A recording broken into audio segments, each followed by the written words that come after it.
आज नवरात्र के 9वें दिन सीएम योगी ने की कन्या पूजन। आइए देखते हैं कन्या पूजन एवं गोरक्ष पीठ भ्रमण की कुछ झलकियां। अभी कुछ देर में गोरक्ष पीठ से निकलेगा सीएम योगी का विजय शोभा यात्रा। पल पल की खबर हम आप तक पहुंचाएंगे, बने रहिए पूर्वांचल खबर 0.3 पर।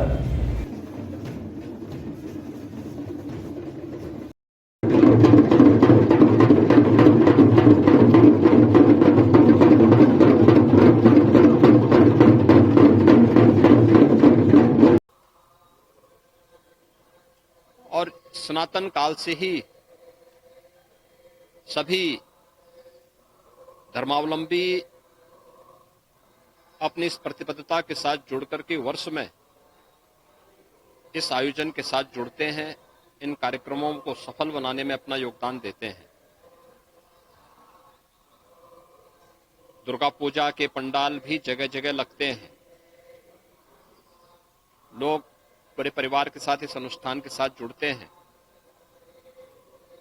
और अभी विगत 9 दिनों से पूजन का जो कार्यक्रम दुर्गा सप्तशती के पाठ के साथ ही प्रारंभ हुए थे, आज कुमारी कन्याओं की पूजन के साथ जगत जननी मां भगवती दुर्गा स्वरूपा कुमारी कन्याओं के पूजन का एक कार्यक्रम इसके साथ ही अभी संपन्न हुआ है।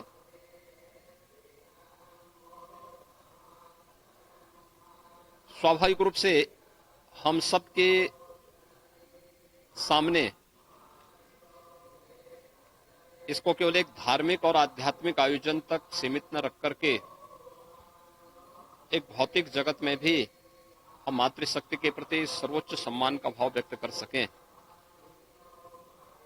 यह अत्यंत महत्वपूर्ण है और ये आज के दिन पर प्रासंगिक भी है।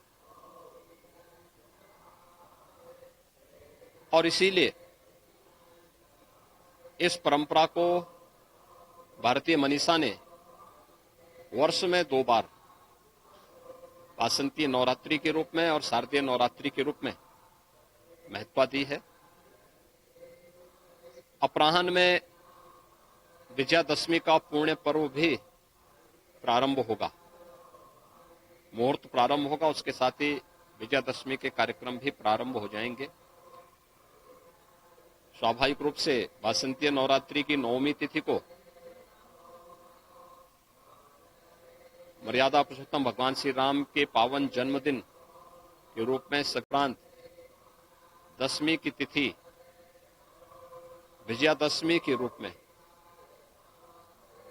धर्म पर, सत्य पर और न्याय पर चलने वालों की सदैव विजय होती है। अधर्म, असत्य और अन्याय कभी भी शाश्वत नहीं हो सकता, कभी भी अंतिम विजय प्राप्त नहीं कर सकता। और इसलिए धर्म, सत्य और न्याय की विजय का प्रतीक विजयादशमी का आयोजन भी आज अपराह्न से प्रारंभ हो जाएगा और कल तक इसका मुहूर्त होगा। मैं इस अवसर पर प्रदेशवासियों को शारदीय नवरात्रि के साथ ही विजयादशमी की भी हृदय से बधाई देता हूं, अपनी शुभकामनाएं देता हूं। मेरी अपील होगी पूरे प्रदेशवासियों से कि पर्व और त्योहार विगत 2.5 वर्ष से कोरोना जैसी महामारी के बाद उन्हें सामूहिक रूप से इस आयोजन के साथ जुड़ने का अवसर प्राप्त हो रहा है। यद्यपि जगत जननी मां भगवती की बड़ी कृपा थी कि दोनों बार पर्व और त्योहार में किसी भी प्रकार की विघ्न बाधा नहीं थी। आयोजन थोड़ा बहुत कोरोना प्रोटोकॉल का पालन करते हुए संपन्न हुए थे। इस बार इस सदी की सबसे बड़ी महामारी से काफी हद तक उसे नियंत्रित किया जा चुका है और पूजा पंडालों में, मंदिरों में काफी भीड़ भाड़ है। मेरी सबसे अपील होगी कि स्वच्छता को, सुरक्षा को और सद्भावनाओं को सर्वोच्च प्राथमिकता देकर के अगर हम इस पर्व और त्योहार को उत्साह और उमंग के साथ आयोजित करते हैं तो इसका जो प्रभाव है वो कई गुना बढ़ जाता है।